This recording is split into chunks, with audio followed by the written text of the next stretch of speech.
On a seemingly ordinary Wednesday evening, March 6th, the Golden State Warriors put on a performance that captured the attention of the entire NBA. They didn't just defeat Giannis Antetokounmpo and the Milwaukee Bucks. They turned the game into a masterclass of skill, dominating for a majority of the 48-minute battle. It's Milwaukee. Trace Jackson Davis blocked Giannis. Giannis got it back. He blocked it again.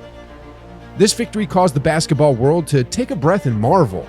Here was a Warriors team, the 10th seed in the West, shining as if they were reliving the golden era of their dynasty. Throws it ahead, finds Kuminga, tracks it down there to Thompson and throws it in. Stephen Curry dazzled as if he were the league's MVP. Draymond Green dominated defensively as if he were the Defensive Player of the Year, while Klay Thompson's sharpshooting was as precise as ever. Play it a little bit. Klay Thompson, that's good. Thompson with his first shot of the night. The mantra strength in numbers truly came to life, filling me with hope for what the season might bring. The Bucks, after all, aren't just any team. They're a legit championship contender. Yet, on that fateful night, they found themselves powerless against a Golden State team that was firing on all cylinders. With that victory, their 14th in the last 18 games, it was clear the Warriors hadn't merely found their rhythm, they discovered their identity. However, the story took a turn after that game. Facing teams lacking their star players, the Warriors stumbled into difficulties, a surprising twist given their recent form. A loss here, another there, and from an outsider's perspective, it's hard not to be confused. Well, today, we're set to probe into this mystery, aiming to shed light on the perplexing question, what the heck happened to the Warriors? To fully comprehend the situation and uncover the truth, it's crucial that we take a step back and closely examine the events as they happened. Merely a day after the Warriors delivered a surprising defeat to the Bucks, they were lined up to compete against the Chicago Bulls, notably without Zach LaVine on the Bulls' side.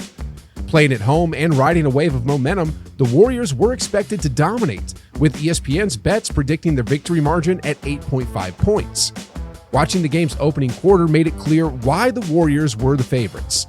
They started with an intensity that suggested they were continuing right where they left off, showing no signs of slowing down. Trace Jackson Davis has checked in. Klay Thompson, stay high. Klay Thompson was on fire, sinking three-pointers with ease, while his teammates rallied behind him, setting the stage for what seemed like a replay of the last game's dominance. However, as the first quarter drew to a close, DeMar DeRozan made a move that hinted at the unfolding narrative of the match. Made the bucket and will get the free throw. That's an ugly way to end the quarter. Entering the second quarter, DeRozan captivated the audience with his performance. Regardless of the defensive strategy employed by the Warriors, DeRozan was unstoppable, embodying the essence of being in the zone. He amassed 14 points in the second quarter alone, with each basket serving as a blow to the morale of Warriors fans. And there is DeMar DeRozan, another three-point play opportunity. By the end of the first half, the Bulls had managed to edge ahead, slightly leading the game. In the third quarter, Steph Curry shook off his first half slump, where he only managed to score a total of 5 points. It was as if he declared, "This is my house," single-handedly keeping the Warriors competitive within that crucial 12-minute span. Despite Curry's resurgence, however, the Bulls maintained their high level of play, responding to the Warriors' aggressive start to the second half with the formidable counterattack that Golden State struggled to contain. But when the fourth quarter commenced, the Warriors recognized the urgency to elevate their game, quickly turning the tide. Overcoming a 10-point deficit, they momentarily took the lead, casting the game in a cinematic light where they emerged as the protagonist and the Bulls as the antagonist. Yet this story doesn't conclude with a fairy tale ending. It would have been satisfying to narrate a heroic comeback by the Warriors, but the evening belonged to DeMar DeRozan, whose performance was unstoppable. Compounding the Warriors' defeat was the loss of Steph Curry, who injured his ankle in a play near the basket. The incident left me stunned, and I found myself repeatedly watching the replay, anxiously awaiting an update from Dr. Sutterer on YouTube regarding Curry's condition. Regrettably, he wasn't available that evening. However, the following morning brought promising news. An MRI revealed that Steph's ankle was in good condition, indicating he would only be sidelined for a minimal period. Thank God. On Saturday, the Warriors were set to face the San Antonio Spurs in another home game. With Steph Curry sidelined, Golden State still entered as the favorites, especially since the Spurs were missing Wembanyama and Devin Vassell, two key players. The The betting lines had the Warriors ahead by 12.5 points. For those who placed their bets on Golden State, frustration was inevitable by halftime. The outcome seemed to lean heavily against their favor. The Spurs were seemingly unstoppable, hitting an impressive 10 of 16 from beyond the arc in just the first half, while the Warriors struggled, managing only 5 for 18. However, the Spurs dominated the rebounding game, extending their lead to 19 points as they overpowered Golden State in every aspect. The hope was that if the Warriors could reduce the deficit to 10 points by the fourth quarter, they might stand a chance. But despite their best efforts in the third quarter, the Spurs continued to match them, maintaining their lead.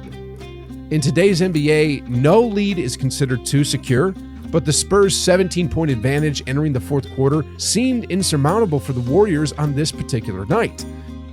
It simply wasn't meant to be for Golden State. This segues into the Monday game, marking the second face-off between the Warriors and the Spurs. In this rematch, with Steph Curry still out of action, the Spurs saw the return of Wembanyama and Vassell to their lineup. Despite these additions, the odds makers still favored the Warriors by 5.5 points, and this time their predictions proved accurate. At a certain point, however, the Warriors found themselves trailing and seemed on the verge of suffering their third consecutive defeat, which would have sent them spiraling. However, embodying their strength in numbers mantra, they mounted a formidable comeback in the second half, completely turning the tide against the Spurs. In the paint, over Trey Jones, basket and the foul. A standout moment of the match was Trace Jackson-Davis delivering another welcome to the NBA experience to Wembanyama. One more bucket or one more stop. Trace Jackson-Davis, oh! Sheesh, guys. Drafted 57th in 2023, TJD impressively shot 6 of 7 for 13 points, collected 10 rebounds, and added 5 assists, all while holding the highest plus-minus rating among players from both teams. Turning our focus back to the main question, after securing victories against 14 of their last 18 adversaries, including defeating a top contender, how did the Warriors end up losing 2 of their last 3 matches against teams they were expected to easily defeat? What went wrong? Well, the straightforward answer is nothing unusual. Unexpected defeats have become somewhat common in the NBA. Take the formidable Celtics, for example, with their star-studded lineup including Tatum, Brown, Porzingis, and Holiday, who earlier in the season were upset by the underdog Hornets. Similarly, the reigning champions, the Denver Nuggets, aren't immune to it either. Despite Jokic delivering a monumental performance again this season that will likely earn him a third MVP trophy, the Nuggets faced an unexpected defeat to the Houston Rockets early in the season, even with Jokic's impressive 38 points, 19 rebounds, and 8 assists. And when they faced the Rockets again about 2 weeks later, they suffered another beating despite yet another extraordinary performance from Jokic. Defeats, while disappointing, are part of the game. For the Warriors, these recent losses are just minor hiccups, and in my view, they're actually blessings in disguise. While Curry spraining his ankle is never a good thing, it offers a silver lining for the Warriors' immediate future.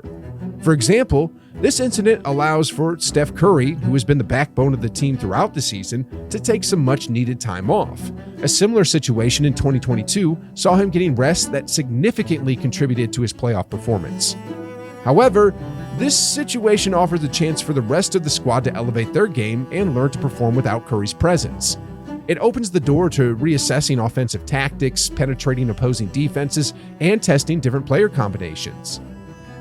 For Steve Kerr and his coaching staff, it's a pivotal moment to innovate and refine their strategies through experimentation with various lineups. Ultimately, navigating this challenge should strengthen the team, making them more versatile for what's to come in April. This scenario is essentially a win-win, and the Warriors should be thankful. While every game indeed matters and playoff seeding is crucial, let's examine the situation closely. They're currently just 2.5 games behind the 7th seed and 3.5 games from the 6th seed, which is completely manageable. According to Tankathon, with the exception of Dallas, Golden State faces the easiest schedule for the remainder of the season. And with 18 games left, this is a golden opportunity for them to climb the standings. The journey to the playoffs doesn't need to be flawless. What matters is securing a spot. And when considering the teams in the Western Conference, none seem to have a clear upper hand against Golden State in a 7-game series. with the notable exception of the Lakers, who have a knack for flopping and getting like 20 extra free throws per game. But apart from them, the competition appears quite open. The Denver Nuggets might pose the most significant challenge, yet watching the Warriors at their peak, showcased in games against the Bucks, the Suns, and the Celtics, it appears that no team can beat the Warriors when they're firing on all cylinders. While they may not dominate the NBA as they once did, when in sync, the Warriors are still an unsolvable puzzle. As for the current strategy, the focus should be on developing their young talent. Players like Trayce Jackson-Davis are emerging as key solutions to the team's needs, with Kuminga stepping up as a vital secondary option and Brandon bringing the needed toughness. With the season winding down, there's a crucial period ahead for growth and refinement. The aim should be to elevate Jackson-Davis to a consistent double-double machine and Kuminga to a consistent 20 points per game scorer. Looking forward, landing a first-round playoff matchup against either OKC or the Timberwolves could offer the Warriors an ideal opportunity to hit their stride. So, what's really happening with the Warriors? Well, it might just be that they're undergoing precisely what they need to, setting the stage for a strong playoff push. Switching gears to an interesting NBA fact, among the 30 teams, 10 have yet to win a championship. But have you considered which among these teams might be poised to claim their first championship? It's a really interesting scenario, actually, and if you want to know the answer, then make sure to watch this video here, where I analyze all the ins and outs to predict this question.